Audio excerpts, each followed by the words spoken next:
So, good afternoon, ma'am. So, today we're going to discuss about this analysis. So, our selected market is consumer product packaging industry, focused on local market products in New Bataan, Davao de Oro.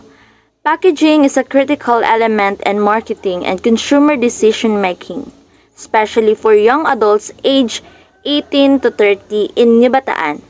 This group, consisting of students and young workers with low to moderate income, values trendy, informative, and convenient products.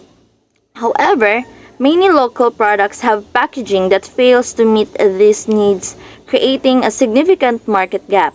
Addressing this issue can improve consumer satisfaction, boost purchase intention, and support local business, making it relevant and impactful area for innovation. So, market gap identification. First, gap unmet need. Lack of visually appealing and trendy packaging. Many local products have unattractive or outdated packaging designs that do not resonate with young consumers who prefer modern and especially pleasing products. Second, insufficient and unclear product information. Packaging often lacks clear, easy to read details about ingredients, benefits, and usage, making it difficult for consumers to make informed decisions quickly. Third, non-environmentally friendly packaging materials. A large number of products use plastic or non-biodegradable packaging, which concerns young consumers who are increasingly aware of environmental issues and prefer sustainable options. Fourth, inconvenient and non-functional packaging. Some packaging is difficult to open, carry, or store, failing to meet the need for convenience and profitability and that young adults value. Lastly, low quality packaging perception. Packaging that looks cheap or poorly made negatively affects consumers' perception of the product's quality, leading to disappointment and reduced purchase likelihood. So, supporting data evidence. So, according to Kotler and Kaler, 2016, packaging plays a critical role in influencing consumer buying decisions, especially among young adults. Visually appealing designs significantly increase product attractiveness. It supports or confirms that packaging design is a key factor in young consumers' purchase decision, supporting the gap related to lack of trendy packaging. Second, according also to Ron B., marketing and value creation, clear and informative labels help consumers make faster and more confident decisions. Also, eco-friendly packaging is increasingly preferred and can improve brand image. Supports the gap related to unclear product information and non-environmentally friendly packaging, highlighting their impact on consumer behaviors. So those are the supporting data evidence. So let's proceed to opportunity analysis and ranking. So our rank 1 here is develop modern, colorful, and trendy packaging design.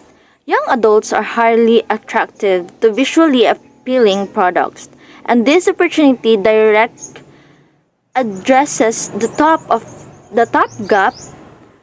It has high potential to increase purchase intention and improve brand perception, with relatively feasible implementation through graphic design and printing. Rank 2. Include clear, easy-to-read product information and packaging. This opportunity solves a key pain for consumers who struggle to find important details quickly. It can be implemented by revising label, designs, and organizing information logically, and it directly impacts consumer confidence and decision making. Rank 3. Use eco-friendly or biodegradable packaging materials. With growing environmental awareness among young consumers, this opportunity meets a significant unmet need. It can enhance brand image and attract environmentally conscious buyers. And there are increasingly accessible and affordable sustainable materials available. Rank 4. Create convenient and functional packaging, either resealable or portable. This addresses the need for convenience and portability that young adults value.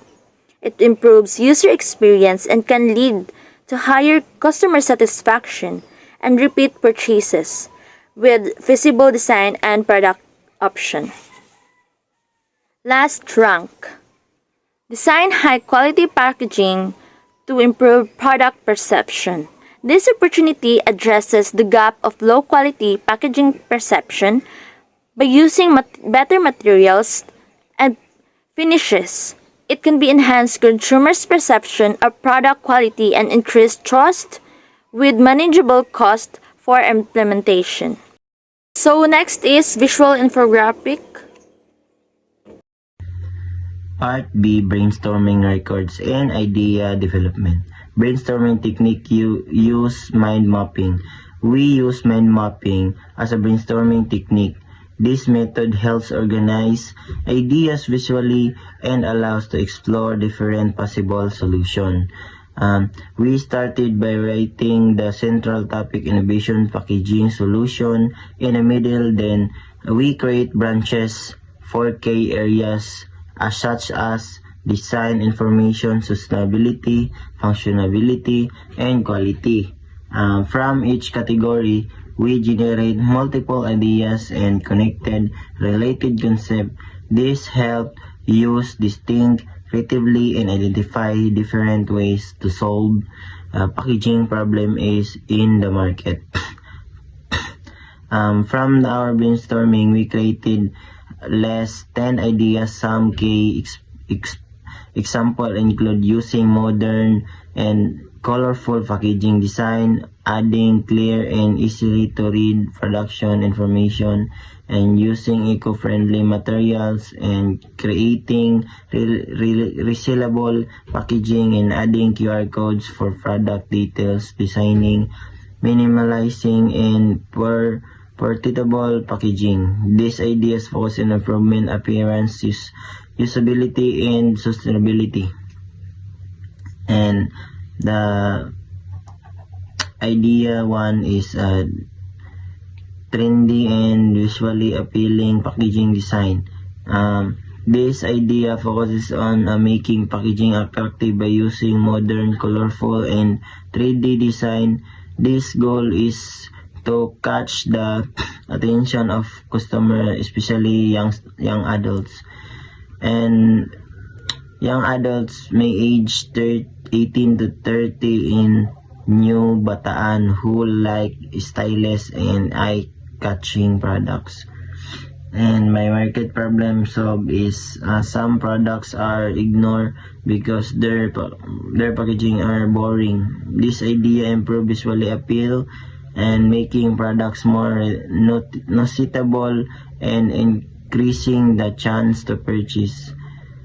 And this is easy to implement because local designer and affordable tools can be used.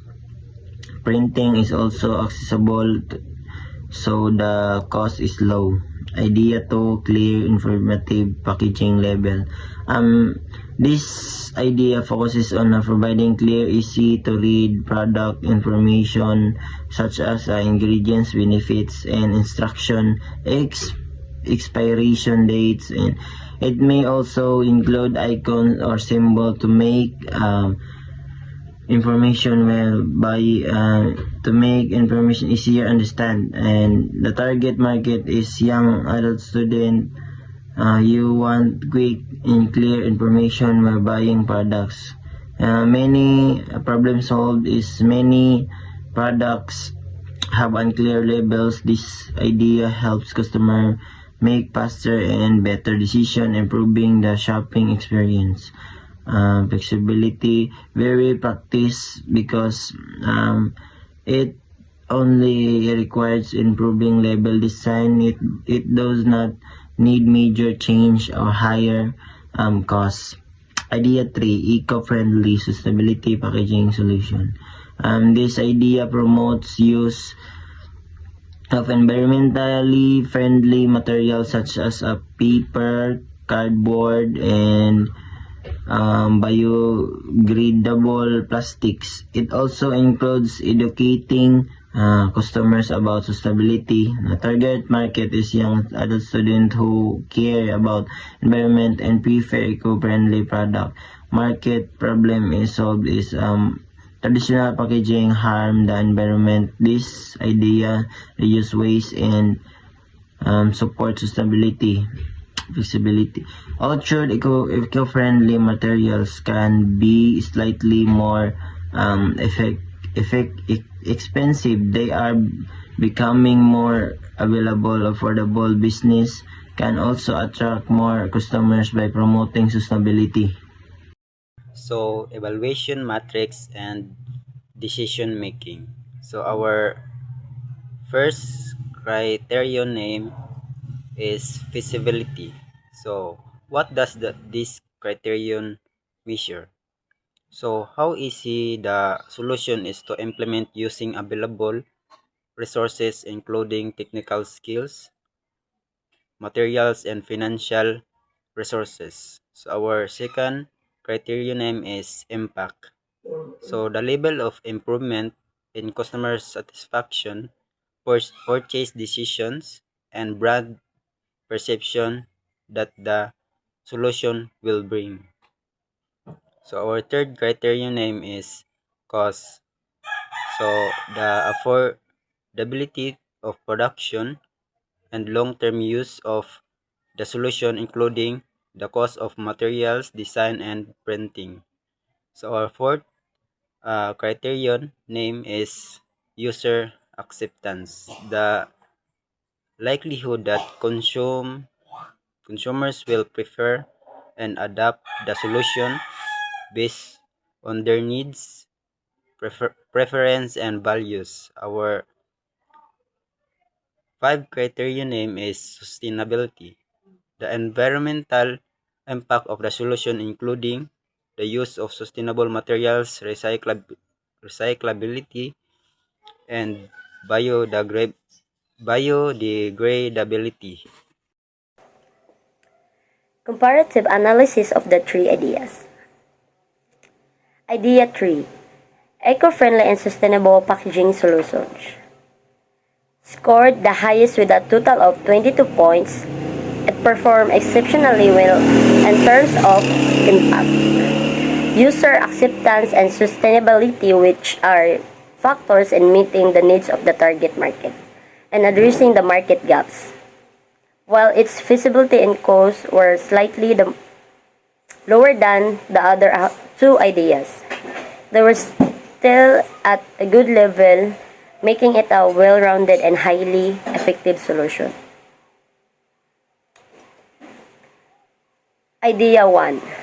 Trendy and visually appealing packaging design had a high feasibility, impact, and user acceptance, but scored low in sustainability. It is a great option for business looking to increase a product attractiveness quickly but does not address an environmental aspect of packaging.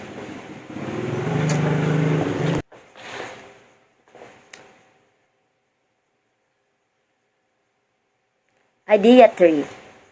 Eco-friendly and sustainable packaging solutions had high impact, user acceptance, and sustainability, but was slightly less feasible and more costly than the other two ideas. However, its overall benefits and alignment with consumer values make it a worthwhile investment for business looking to build strong brand and meet the growing demand for sustainable products. C4. Final recommendation statement. Winning idea selected. Eco-friendly and sustainable packaging solutions. This idea is the best option for our group to pursue because it addresses multiple key market gaps, including non-environmental, friendly packaging, low quality perception, and consumer demand for sustainable products. It has high potential to improve customer satisfaction, increase purchase intention, and enhance brand ideas. Additionally, it aligns with the growing trend environmental awareness and sustainability, which is becoming increasingly important to consumers. While it may have some challenges in terms of feasibility and cost, this can be overcome with proper planning and research, and the long-term benefits outweigh and the short-term costs.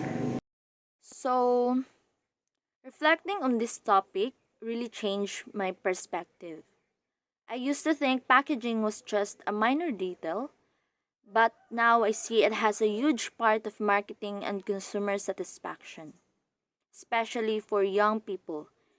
It's made me more aware of my own choices when I'm shopping, and it's also given me a better understanding of how businesses need to think about every part of their product.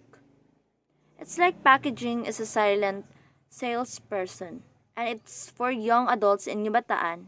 It needs to be speaking our language. This project also made me think about the responsibility that businesses have if they want young people to buy their stuff. They really need to step up their packaging game. It's not just about making a product good inside, and also needs to look good and be good for the planet on the outside. It showed me how connected everything is, from design to information to how we treat the environment. It feels like a big chance for local businesses in New Bataan to grow if they just pay more attention to what young customers really want their packaging. My reflection is one of the biggest takeaways for me was understanding the young adults in our area, like students and adults worker, have specific things they look for. And it's not about looking 3D. We also want to know what's inside quickly and easily. Plus, being environmentally friendly is being big deal now. And so seeing lots of plastic packaging can be a turn off. This study really highlighted how local products may be missing out because their packaging is not speaking to us, and it's like they're trying to talk to older generation while we're looking for something that fits our style and values. So, in individual reflection is thinking about how much packaging affects young adults in Yubataan was really interesting. Before this, I probably didn't pay too much attention to how a product look in the shelf beyond just thinking, oh, that looks nice. But diving into this topic made me realize that packaging is way more than just a wrapper. It is like first impression a product makes, especially for people our age who often care about things looking cool and being easy to use. It shows me that even small thing like the color or shape of a box can totally change it. Someone decide to buy something or not.